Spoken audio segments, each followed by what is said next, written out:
Welcome to week 16 of the show dedicated to DraftKings. Our week 15 lineup cashed in. That makes it 5 of 6 for us. And we're going to help you make it 6 of 7 as we give you the lineup that's going to give you the best options for the best plays in the cash games. And this is our last show of the year, so we're going to make it extra special. And all that's coming up next.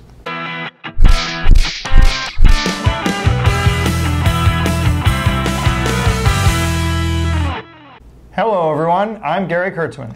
And I'm Eric Lee. We are the Fantasy Football Consultants. And Gary, it's our last show of the season. I know, man. Man, it went by quickly. It did go by quickly. Yeah, and we're making this our last one, not just because next week is Christmas, but also week 17 is so fluky with a lot of teams resting starters and finding out who's coming in. So be wary if you're going to play DFS in week 17. It's not something we like to do. Some people don't like to leave any meat on the bone. They like to play week 17. And to that, I say amen. Just be extra careful and read up to the minute in whatever service you subscribe to, because there are always fluky things. The teams are out, like Green Bay, as Aaron Rodgers is going to play in week 17, right? Or, are the Rams going to decide that they can rest Todd Gurley in his knee or things like that. So just make extra special sure that if you put a regular starter, that he's actually going to play that week. Okay, so this is our last show of the year, but we have an announcement to make.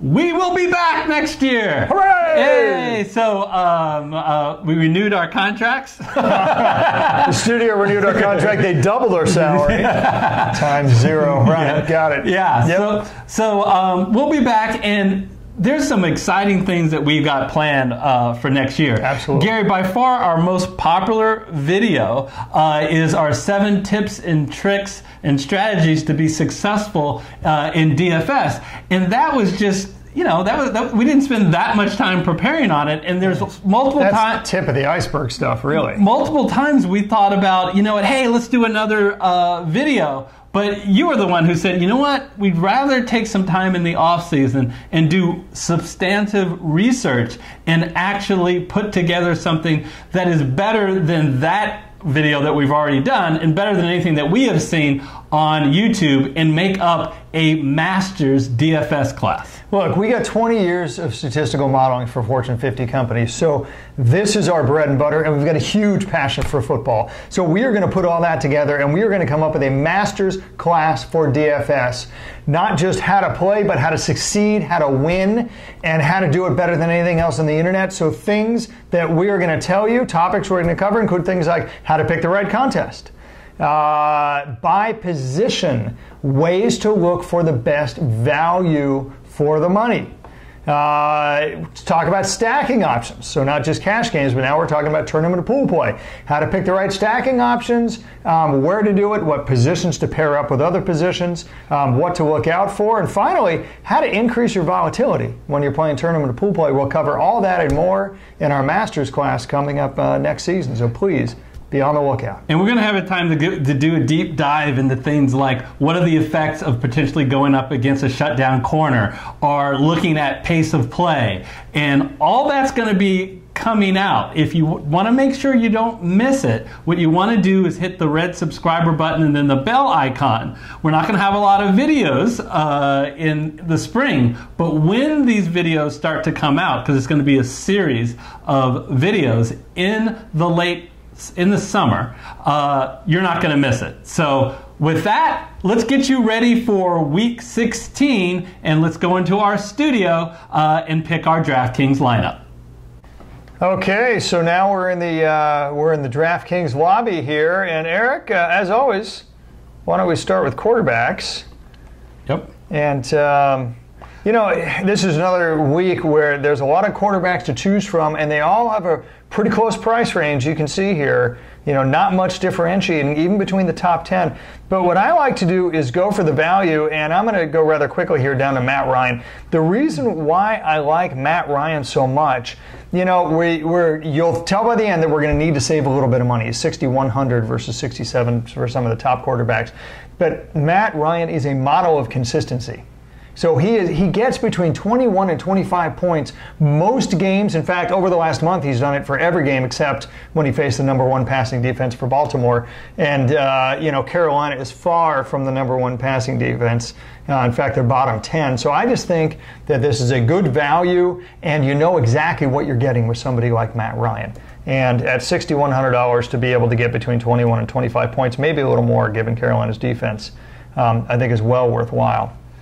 Yeah, I like it. Matt Ryan had a big game the last time he played Carolina, and the Atlanta running game has really been poor this year without Devontae Freeman. So I think they're going to be throwing, and I think it'll be with Matt Ryan.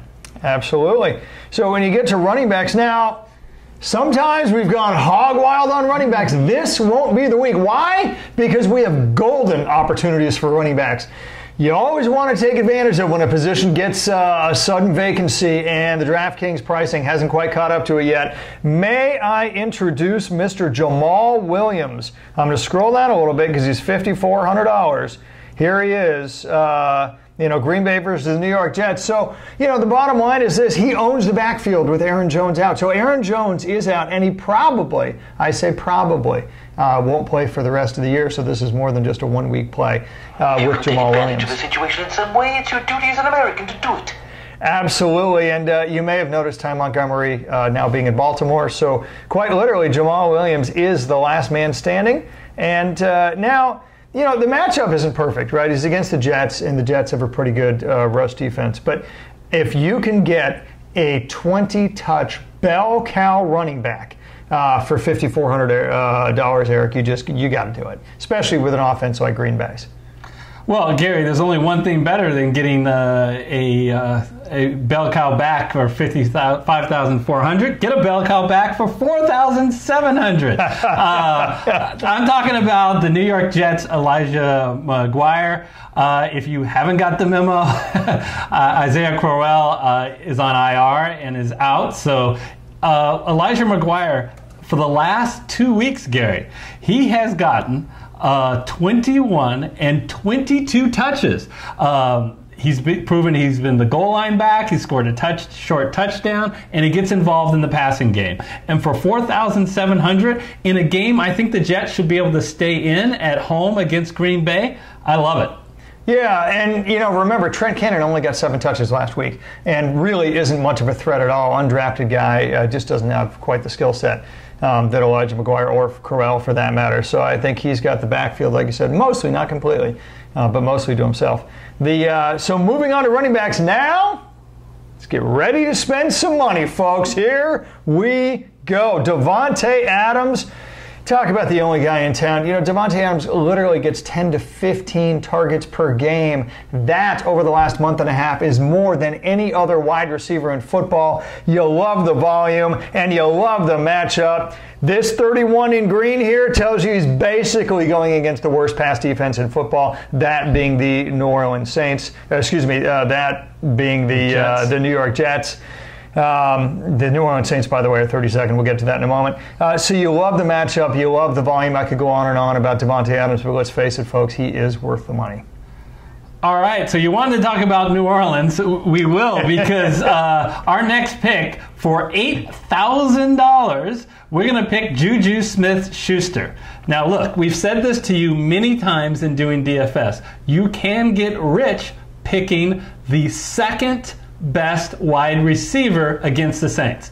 The Saints have a very good run defense, but they have a very poor pass defense. But the one good thing about their pass defense is Marshawn Lattimore, who will likely be on Antonio Brown. That leaves Juju Smith-Schuster open to run, and he has run well over the last 3 or 4 weeks. Absolutely. And let's stay with that theme, folks. Number 2 wide receiver, because I'm going to scroll down to Mr. Robert Woods of the Rams against Arizona. Now, don't be scared off about Arizona's 9th-ranked pass defense. That is driven by and large by Patrick Peterson. He has shut down number 1 wide receivers basically all season long, or all career long. He is going to be on Brandon Cooks most likely. At least he was the last time they faced the Rams. And not only that, but he's typically on the number 1 wide receiver. If you go with that, man, if he shuts down Brandon Cooks, Robert Woods, excluding Brandon Cooks, has gotten almost 2/3 of the Rams' wide receiver targets.